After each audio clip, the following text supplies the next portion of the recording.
If someone were to ask you, what form of government are we living under currently? Would you say democracy? Would you say republic? Or would you say something else? Let's talk about that something else.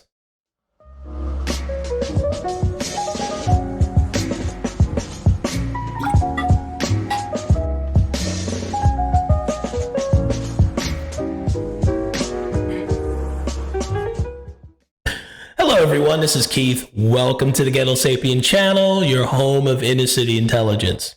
Like I was saying, what form of government do we live under right now? You better hope it's not a democracy. That actually is a relatively new term. It's nowhere in the Constitution. The founding fathers did not like the idea of a democracy at all. Democracy is basically majority or mob rule. With that, you could have slavery quite easily. The majority could just vote the minority into slavery, and that's it. Do we have a republic? We had would be a more accurate term. We had a representative republic. Starting in 1787, right at the end of the Continental Congress, Benjamin Franklin was asked, "What form of government have you given us, sir?" And he said, "A republic, if you can keep it." If. I don't think we kept it. I think we dropped it. I think we lost it. I think we stomped and pissed on it a long time ago. We do not live in a republic, representative or otherwise, anymore. Like I said, democracy, mob rule, republic, rule of law. We're supposed to go by the law, not by what the majority wants, not like what the minority wants, but whatever the rule of law is. Whatever the law says is what we go by. You can't enslave people because it's against the law. It doesn't matter if there's more of you than them, which is usually the case if you're going to enslave somebody. It doesn't matter. What does the law say? What are your constitutional rights? That's where it ends. I knew we were moving away from the Constitution when I started hearing things like this. We need term limits. That's in the Constitution. If you just read the Constitution and just understood, term limits are built in. You can change all 435 congressmen and women every 2 years. All of them can be gone if you want, as people. Senators, every 6 years. You can get rid of half of the Senate. Because they do it in tandem, basically. Well, in tandem. They do it, the 50 are up 1 year, term, another 50 up. So in 12 years, you can get rid of the entire Senate. President, every 4 years. You can vote out whoever, no problem. Just because we don't take advantage of what the Constitution can offer, doesn't mean that the Constitution's the problem here. The problem is civics. We just have a lack of understanding of what our powers are, what the government's limitations are. And I think that's all done intentionally. We're distracted. Most of us haven't read the Constitution from back to front. I'm one of them. I understand a decent amount, but I haven't read it and studied it in depth. I'll tell you one thing, like the 17th Amendment, I think was another problem when we came with the 17th Amendment, which is the direct election of senators. That should have never happened.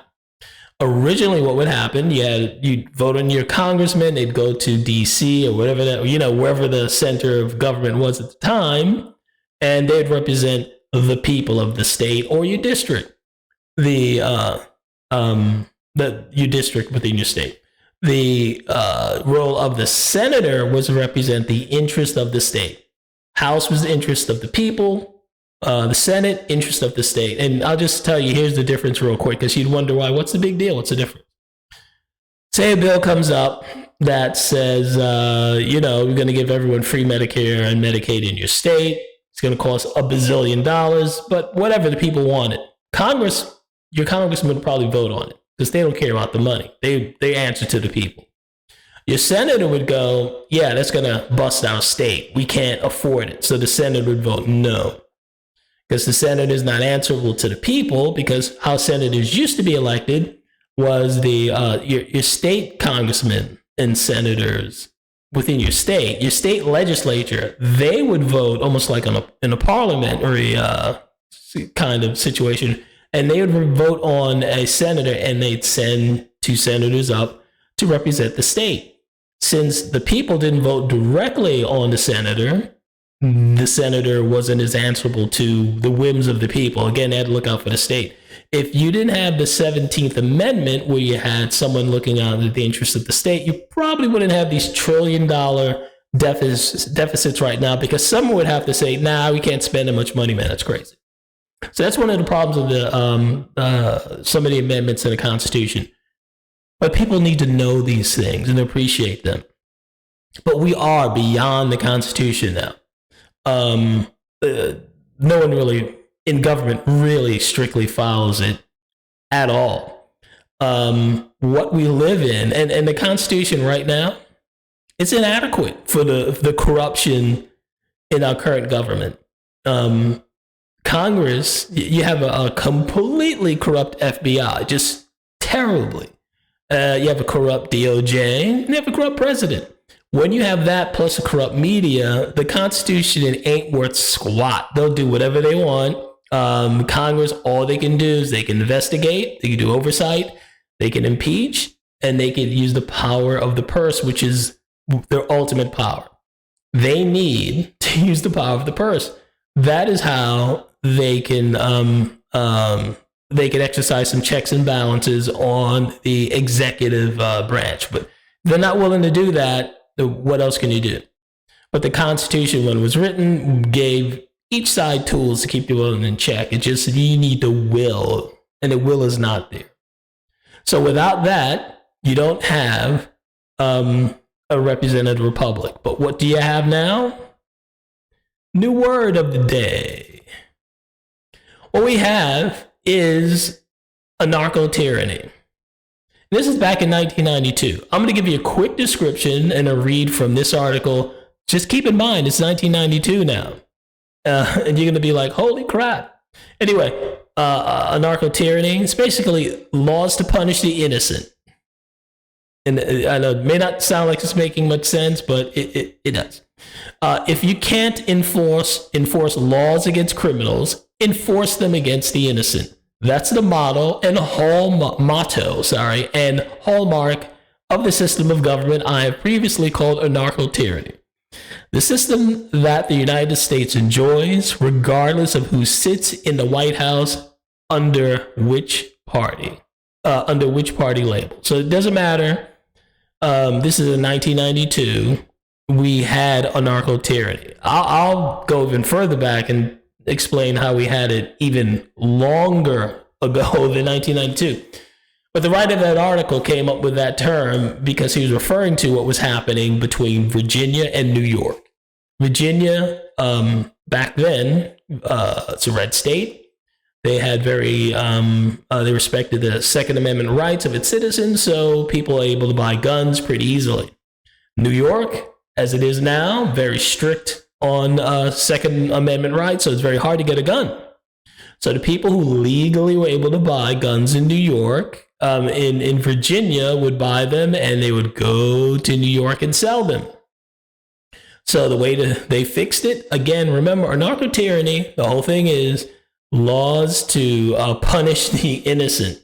So instead of punishing the criminals in New York who are buying guns illegally and using them in crimes, you punish the people in the state of Virginia, making it hard for them to purchase guns. That's anarcho-tyranny. That's mild compared to what we have nowadays. And it's mild compared to the anarcho-tyranny we had specifically in the South under the Democrats pre-civil rights era. One of the hallmarks of anarcho-tyranny is a two-tiered quote-unquote justice system where the laws are enforced depending on how close to power you are, and if you're in the right in the South, if you're the right color. Today is if you're in the right side of the political aisle, but the same thing. Jim Crow laws, that's anarcho-tyranny. Today we have anarcho-tyranny, and here's just one example of it right here. As you probably well know, Hunter, the whole Biden crime family has been under quote unquote investigation. And I say quote unquote, it's the way the FBI and DOJ have it. They've had information, they've had evidence of Hunter's corruption for years, but they've just been sitting on it because Hunter has political connections. And again, a narco tyranny, you punish the innocent. And you can't punish the people who have political power like Hunter. So they just basically sat on any evidence that Hunter had. They act like he's being investigated, but he's not. It's just a way where they don't have to answer questions. But whistleblowers are popping up. There's whistleblowers coming out against the FBI, and there was also one for the IRS as well. The IRS has been doing a criminal investigation of Hunter Biden, and guess what? As you can read in this article, IRS whistleblower in a Hunter Biden investigation removed from probe, his attorney says. Like I said, that's just one example. The thing is, the CBS article doesn't go far enough. It wasn't just the whistleblower who's removed from the investigation. The entire team removed by the Department of Justice. That is interference. That's a direct interference with an investigation. That's impeachable easily. But they don't care. The Biden administration, who's brought back a narco-terrorism tyranny, like I said, it's been going on back in the pre-civil rights era. We had a narco-tyranny. But the Biden administration brought it back, and they don't care. They will raid the home of their opposition. They'll lock up hundreds of people who they disagree with politically, aka the Jan 6 incident. Lock them up without trial. They still don't know what the charges are. They've been in jail for about 2-3 years almost right now, and no trial so far.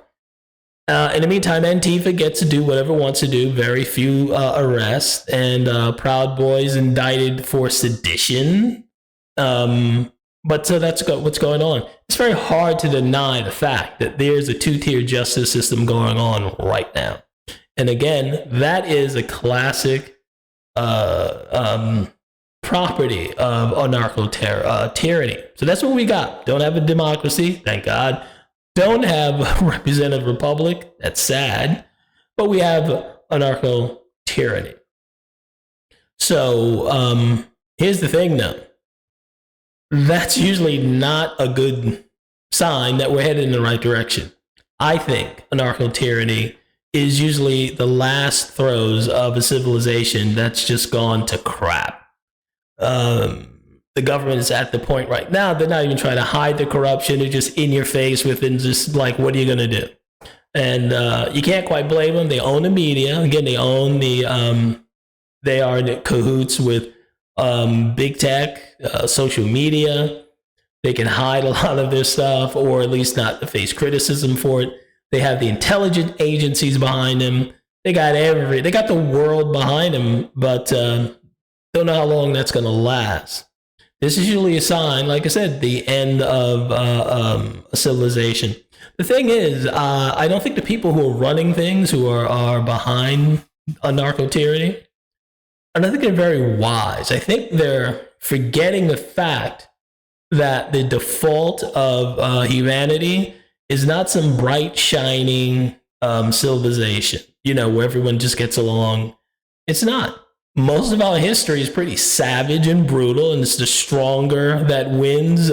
Slavery is the norm for most of our existence. And that's what we may end up defaulting to, some horrible, despotic fiefdom. It's not going to be what people expect. The United States, as it existed for decades, is an anomaly throughout history. We have different people of different cultures and different backgrounds getting together for X amount of time and living relatively in peace and prosperity. It's not normal. It takes a lot to keep it going. And maybe we've run our course. Maybe we're going to revert back to hard times, because soft men, as they say, create hard times. I think that's what we're running into now. But we'll see. Hope for the best, plan for the worst. That's all I got to say on this one. What say you? Please comment, share, like, and subscribe.